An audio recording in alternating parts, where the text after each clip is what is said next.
Sanuwun.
Lenging driya mangun kung kanduhan rimang lerlena tanpa kanen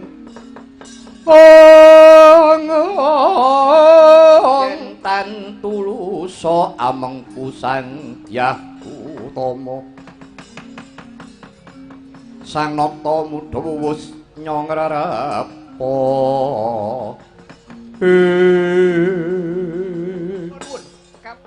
Amit pasang kaliman tabik sinabeta ngila-ila tinebih nasiku dendaning Bathara. Sinuwun kula ingkang sowan Teja Sulaksana tejaning satriya ingkang nembe prapta. Ngajeng pundi ingkang sinedya wingking pundi ingkang pinangka tigas kawuryan. Sinten sinambating wangi Raden? Inggih. Sang Prabu menawi paduka dangu kalian kula. Kula wingking saking kasatriyan Plasa Jenar. Kula menika putranipun Sawargi Sang Ngertyana Patih ingkang minul yuwing jagat Patih Sengkuni. Ingkang sudiyamastani kula pun Harya Kertiwindu. Jengandika Harya Kertiwindu. Inggih. Dipun tepangaken kemawon Sang Prabu menika satriya Banjar Junut ingkang sudiyamastani kula Raden Dursasubala kula putranipun Sawargi Raden Dursasana semanten ugi kula sinuwun kula menika satriya Banyu Tinalang wayahipun Kanjeng Hyang Penemban Begawan Durna putra Sawargi Kanjeng Rama Bambang Aswatama ingkang sudiyamastani kula pun Dahyang Swela. Inggih. Ngaturaken genging panuwun ingkang tanpa upami kisanak dene jengandika kepareng rawuh. Wonten negari Traju Tresna. Salajengipun baya wonten wigatos sing karsa punapi dene jengandika. Ketingal kita hamogati. Inggih, mugi andhadosna ing kauningan sinuwun. Pramila kula suwane ngarsa paduka ingkang sinuwun. Estining manah kula menika kepengin badhe pados pengayomaning gesang kula. Persadan kemawon gesang kula menika tansah dipun bujung-bujung kaliyan tukulaning mungsuh trubusaning satru. Yen menika tedhak turuning Pandhawa mila kepareng boten kepareng kula badhe ngayom gesang wonten negari Traju Tresna. Oh, mekaten. Inggih. Kang, apa? Nek cara modern saiki golek suaka politik ngono kae yo, Kang. Lambemu wis ora sarana-rana. Ah, bilunge kok guneman modern. Mangke piye? Kenging menapa dene jengandika Raden Kertiwindu ngayom dumateng kula menapa kinten-kinten sampun boten wonten pengayoman ingkang nglangkungi kaliyan kula. Persajan kemawon tenenging manah kula menika kula badhe ngabekti badhe sungkem kaliyan pepunden kula ingkang jengandika ngendikaaken mengsah panjenengan tedhak turuning Pandhawa menika kala wau. mila penyuwun kula. Jengandika sampun ngantos mbebunek raos kula. Anggen kula kepengin badhe sungkem dhumateng pepundhen kula lan para sesepuh kula. Mangke rumiyin perkawis anggen paduka badhe sungkem kalian para sesepuh pinisepuh menika sae, menika trep. Namung rak panjenengan nggih kedah prisa. Sapa sing kudu tak sungkemi rak ngaten? Ingkang badhe kula sungkemi menika eyang kula. Narendra Dwarawati Prabu Sri Bathara Kresna. Menika pepundhen kula. Ora rak ngaten. Dados panjenengan badhe sungkem kalian ingkang eyang Narendra Dwarawati Prabu Kresna. Nggih, sesembahan kula nggih, eyang kula. Nyuwun pangapunten. Menika nggih sampun dipun petang kanthi jangkep, dipun penggalih kanthi wening. Panjenengan badhe sungkem kaliyan Prabu Kresna menika sampun dipun penggalih. Lho, mangke piye? Ing atasipun tiyang sungkem kaliyan para sesepuh kok dadak dipun manah, dipun penggalih. Lho ngaten piye? Ngaten. Kula kepengin badhe jejekaken sejarah. Sampun ngantos panjenengan menika mangke kelenta-kelentu. Nyuwun pangapunten. Panjenengan kemutan napa mboten? Panjenengan menika putranipun sinten? Kula menika putranipun sawargi Kanjeng Rama Prabu Boma Narakasura. Lah rak tenan to. Agek ngono wae wis kleru. Kleru pripun? Nggih pun monggo-monggo pun ajengaken piye? Lah iki putranipun sawargi Kanjeng Rama Prabu Boma Narakasura. Ingkang matur ngaten sinten? Abdi kula Puntagok. Nah, kaya ngaten niku lho. Para abdi gombal-gombal elek ngoten niku. Mboten wurunga mesti ngapusi sing diaturke sing apik-apik, sing elek ditutup-tutupi mergo golek rai. Golek raimu. Wong edan.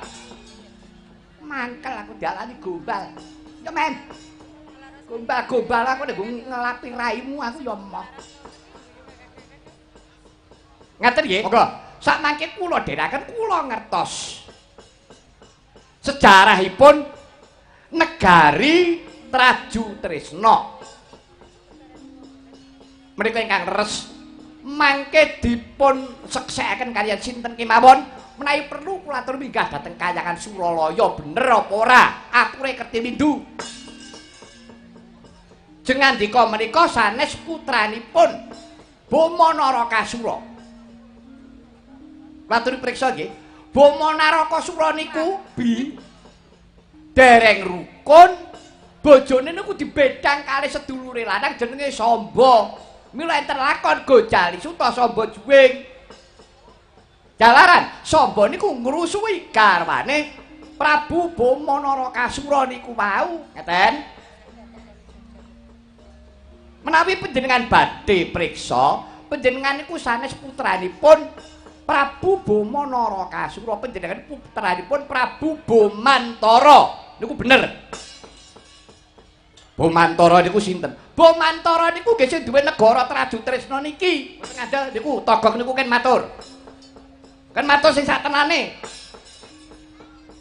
Dados panjenengan menika putranipun sawargi Prabu Bomantara sing duwe kraton Traju Tresna.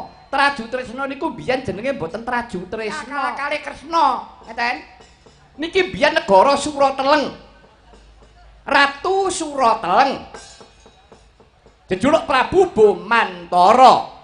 Rikala semanten Bomantara niku prang tanding kalih Narendra Dwarawati Prabu Kresna niku. Prabu Kresna keseser nyarengi. Nggih menika Setija. Setija niku nggih Boma Narakasura sing ngakune bapak sampeyan wau. Lah sareng ngaten Kresna ngendika, "Kowe nyoto anakku Setija nek wis ngalahke Bomantara." Nah, saestu Setija prang tanding kaliyan Bomantara. Bomantara pejah. Maringi panjenengan lahir. Sak sampunipun panjenengan lahir, Prabu Kresna nekseni Setija kapurih jumeneng ratu wonten negari Surateleng dadi ratu ning Surateleng. Ning negaramu iki liyen jenenge jenengna negara Traju Trisna. Traju ki nimbang, tresna ki katresnan. Negara Traju Trisna iki Surateleng iki timbang ana katresnanmu, mbok timbangi karo sapa? Karo bayi sing lagi lair kae galu. Nggih sampeyan iku, ngeten. Bayi sing lagi lair kae anake Prabu Bomantara sing bakal nguwasani negara Traju Trisna iki mula tresnanana. Niku sing bener ngoten niku. Ajeng napa? Semanten ugi supados boten kecer. Ayo, sing mang anggep bapa sing mang anggep bapak kala mau Prabu Boma Narakasura. Nggih to? Nggih, leres. Ora, matine Setija kalih sinten? Matine Setija niku mboten wonten malih, sing mateni nggih bapakne dhewe, Prabu Kresna niku. Ngeten. Lha kok kaya ngoten kok ajeng mang sembah, kaya ngoten ajeng mang pepundi. Nggo apa?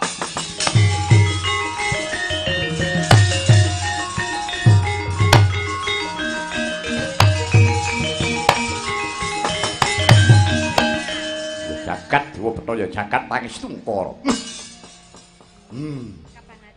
Lelakon kok ruwet bundet kaya mengkene. Gok, wonten dawuh. Piye, Gok? Lelakon kaya ngene iki piye? Aturmu iki kepiye? Mangke riyen. Aturku ing kados ngaten menika mboten kok nama kula menika mboten ngertos sejarah. Mboten ngerti windu niku kula nggih ngertos. Ning kula kepengin katresnan. Nggih. Tegesipun napa wong niku mung ditanduri rasa dendam, atine apa mung ditanduri rasa jubriya, rasa sujana sak jeke urip. Mung paten pinaten wales winales. Lan malihipun panjenengan niku rampun digula wentah. Gula wentah kalih sinten? Kalih Setija. Setija niku wong dregil, wong nakal, nggih pun sampeyan bayi dipithes gek wis. Lah nggih ngoten. Lho niki nalar, niki nalar ngoten. Amung kantun monggo benan manut Kertiwindu napa manut kaliyan kula monggo gumantung kersa panjenengan. Wis Kang Cilaka wis. Wis matur apik-apik daki ngoyo-oyo diubrah-ubrah karo wong. Bangsa rombongane wong waton Sulaya. WTS. Hus. WTS cangkemmu. Lho, waton Sulaya niku ngarani WTS ngoten. Lha kaya sampeyan niku. Anak pancen sampeyan niku senopati tenan. Jiwa kasatriyane. Ngluruk nang Ngastina. Aku ora trima patine bapakku. Ora golek sambatan. Ngapa sampeyan tumu-tumu rene njaluk pengayoman? Lho, kok nek bar diayomi kok terus nyadap. Ora kuwi tunggale Kang ngono kuwi. Titenana. Nyadap niku dudu bebudene satriya niku budene maling. Mudeng mboten? Namane nyododon didodo. Aja colong-colongan. Ngopo kaya ngono kuwi? Oh, senengane kok ganggu kamardikane liyan. Allah becik bener luput niku diucapke kanthi nyata. Ora colong-colongan. Ya ora, Bro. Ora iki. Men kemropok aku. Najase disadap dudu aku melu kemropok aku, Kak. Neng polah tingkah kaya ngono kuwi. Wah, jan wis. Malah ora nentrem-nentrem wong omah-omah. Mangke piye? Togok bilung menengo. Napa kinten-kinten sampeyan kena kula gondeli. Lho! Pripun manut kali wong buri sampeyan niku? Mboten kurunga kaya ngoten niku, mung nuduhake wong jireh getih wedi mati. Lho moko sing jireh getih wedi mati iki dheke kuwi. Ha iya no. Anak kendel diluruki dhewe nang Ngastina. Ayo, iki lho anake Sengkuni. Ora trima pakku mbok pateni.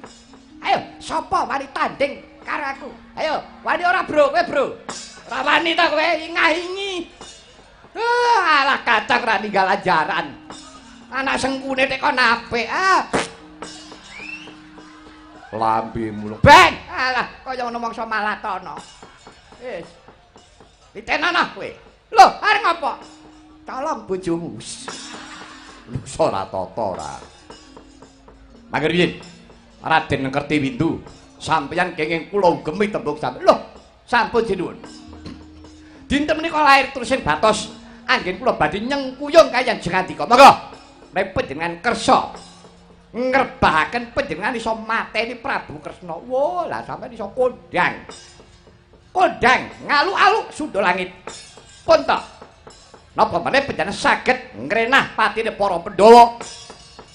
Wah, pun. Panjenengan kula badhe dadi ratu kondang, badhe kajen keringan menawi dadi mekaten. Jengandika medharumin tata-tata. Semanten ugi kula. Sak mangke kegugah rasane ati kula.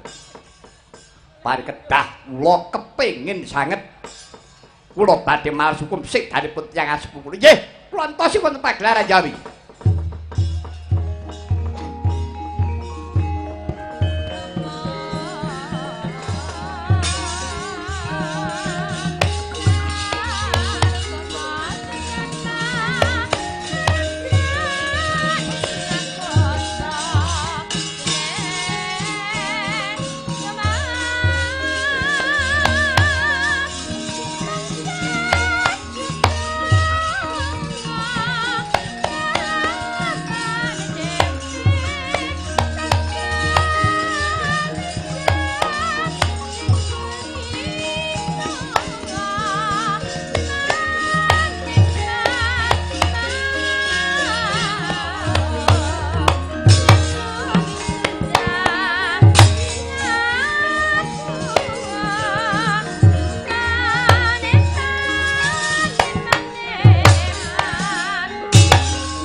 Kok kula sinu. Ning jane kowe ya ngerti sejarah sing sak nyatane kaya sing diucape Kertiwindu mau.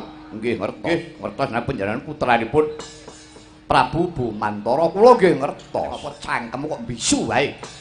Kok ora biyen-biyen kandha karo aku. Kula ampun matur to sinu. Kula niku pamong, kula niku wong tuwa. Sing kula gaya mung katentreman lan karahayon. Pun badhe kados pundi iki mawon panjenengan menika sampun dipun kula wentah kalian Prabu Bumanara Kasura angkah kula nggih kula tedahaken margining kautamen. Kala wau kula rak sampun matur to nek pancen setija niku pancen atine elek, atine reget. Sampeyan bayi dideplok wae rasa dadak kakean mungsuh. Nggih ngoten. Ora bakal duwe klilit.